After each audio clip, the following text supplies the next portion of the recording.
রাশিয়ার হিমশীতল দ্বীপের বাসিন্দারা সকালে ঘুম থেকে উঠে দেখেন দিগন্তে একটি নয় বরং পাশাপাশি দুটি সূর্য উদিত হয়েছে। অনেকে একে অলৌকিক কোনো ঘটনা বা ভিনগ্রহী কোনো সংকেত বলে মনে করলেও আবহাওয়াবিদরা দিয়েছেন এর যৌক্তিক ব্যাখ্যা।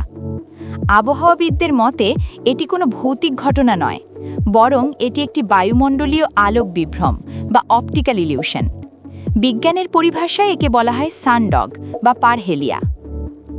সাখালিন দ্বীপে তাপমাত্রা বর্তমানে -14°C, যা দ্রুত -23 ডিগ্রির দিকে নামছে।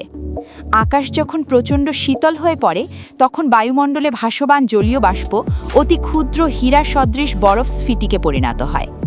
এই বরফ স্ফটিকগুলো যখন প্রিজমের মতো কাজ করে তখন সূর্যের আলো এদের ভেতর দিয়ে যাওয়ার সময় বেঁকে যায় এবং মূল সূর্যের পাশে আরও একটি উজ্জ্বল প্রতিবিম্ব তৈরি করে।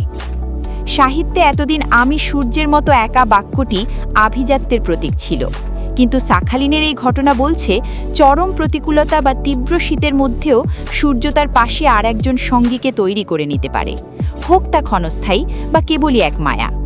প্রকৃতির এই রূপ মনে করিয়ে দেয় মানুষের জানার বাইরেও এই গ্রহে কত শত বিস্ময় লুকিয়ে আছে।